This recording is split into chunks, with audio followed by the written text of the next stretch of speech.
Welcome back to Worldview. Now, we're about to head over to the big island of Hawaii. There's roughly a 10-hour time difference. It's about 8 o'clock in the evening as we tape this, where it's only 10 o'clock in the morning there. We're there to talk with a gentleman by the name of Kona Lowell. Now, many of you know Kona and his brand of progressive snark from Facebook. He's the author of the book Don't Pet the Sharks, Advice and Observations and Snark from the Big Island, Hawaii, and the Solid Green Birthday and Other Fables. He also blogs at something called Kona Journal, which features primarily political humor, and his latest blog post is hysterical. We'll talk about that, I'm sure, in a second. And he's a lifelong musician. He plays mandolin and flute. Now, Kona hides out way up on the mountain, the Big Island, with an assortment of cats, one auxiliary cat-like creature, and his remarkably tolerant wife. Mahalo, Kona, and welcome to Worldview. Aloha, Dennis. Nice to see you Skype to Skype. Yes, it's wonderful. I mean, we've talked so many times just text to text, through Facebook and other social media. It is nice to finally have a connection and chat here. Now, of course, we've been Facebook friends for the longest time, and I bought and I absolutely loved your Don't Pet the Sharks book. So how do you keep your sense of humor around so many issues that are so troubling to progressives? I don't see a lot of choice. I think you basically have to do that, or you end up bitter and old. And I'm already old, so I don't want to be bitter too. So I'm just going to be happy. I get serious about things. I do write some serious commentary, but I'd rather laugh at these people and just make them look stupid, and I think that works. Well, it does, and you've got this wonderful signature thing that you do on your Facebook page, which I see gets shared everywhere, which is sort of a half image of your face and then a really, really well thought out quote. Right now over your shoulder is one about your definition of a moderate Republican. Tell us a little bit about how that idea came to you and where most of your ideas come from. I don't know. I just see these crazy people that have now become the Republican Party. I mean, the Louis Gohmerts, the Ted Cruzes, the Rand Pauls. These guys that they're the old Confederacy reborn. So these days, someone that doesn't want to start another civil war is a moderate. I mean, even if everything else they think is insane, we're considering them, Eisenhower Republicans, because they don't want to secede from the Union. It's ridiculous. The second one we've just popped up over your shoulder talks about Chris Christie and when he knew about Bridgegate, which is also another great one of yours. How is all this playing in Hawaii? I mean, I would imagine it must be nice to have an ocean of separation between yourself and the mainland and Washington, D.C., just as I like having an ocean of separation as well. To talk a little bit about where that one came from. Oh, gosh, just watching this unravel.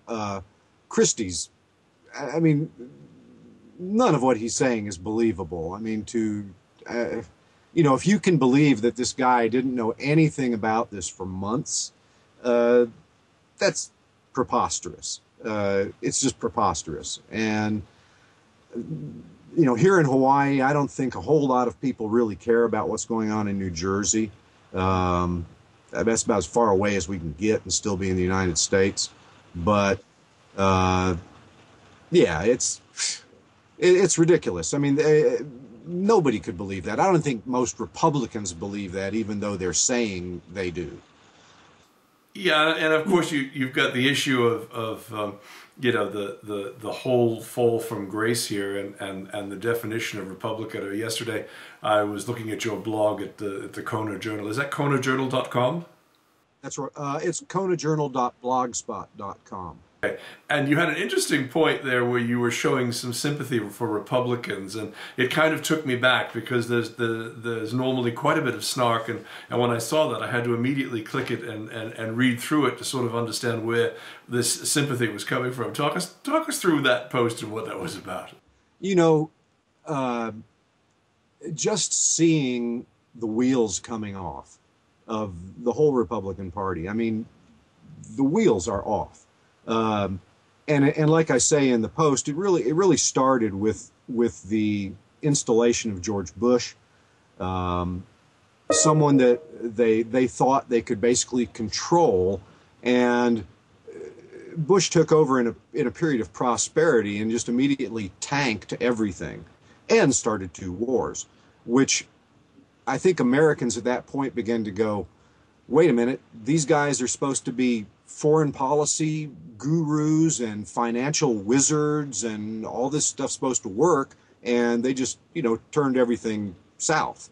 And then, of course, when Obama got elected, I mean, that was just like a death knell to them, that there could be a black man, as president of the United States. And, it just went from bad to worse till finally you've got, just these crazy people running this party. And, one possible hope to survive this whole mess, the one person can beat Hillary Clinton, and it's Chris Christie. They're so screwed. It's just unbelievable, And then just, what was it, yesterday or day before yesterday, Bob McDonald, who was their other golden boy, gets 14 felony counts. This was the guy that they thought could be president too. And so the Republicans, their bench is getting real shallow. I mean, what do they got? They got Ted Cruz, they got Rand Paul, the Wisconsin governor, Scott Walker. Right, Bobby Jindal, yeah. Yeah, the Ohio governor as well is often mentioned, as is the Michigan governor. I mean, it's just an insane situation.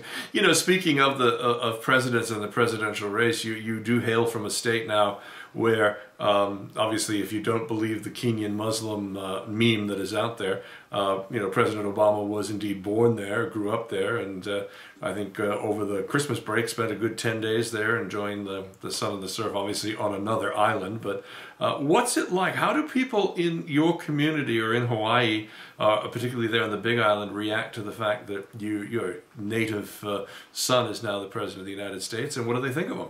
I think it's probably as mixed as it is anywhere else. There's a lot of people here that are very proud that, we finally have, and we hardly ever get noticed as even being a state, so it's amazing to have a president that hails from here.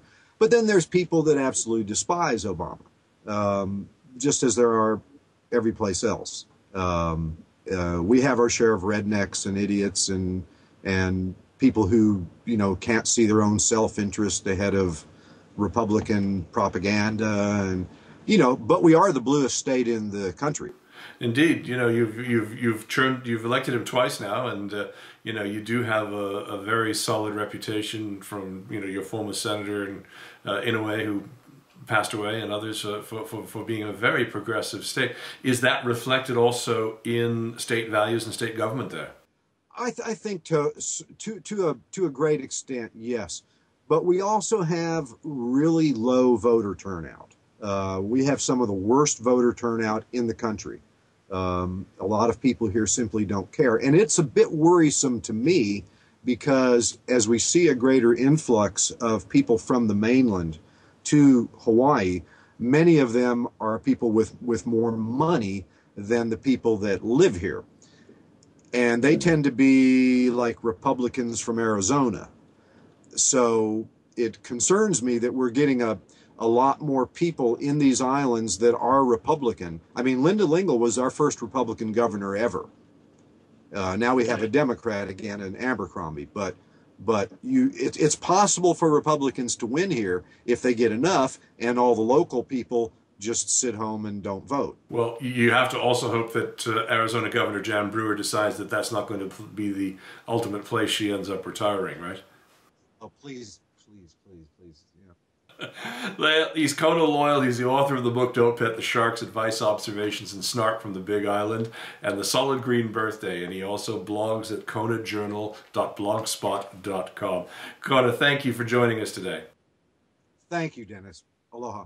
It's been our pleasure, and hopefully we'll get a chance to chat again. Look forward to it, and I look forward to whatever your next book is going to be. You're watching Worldview with Dennis Campbell. Stay right here.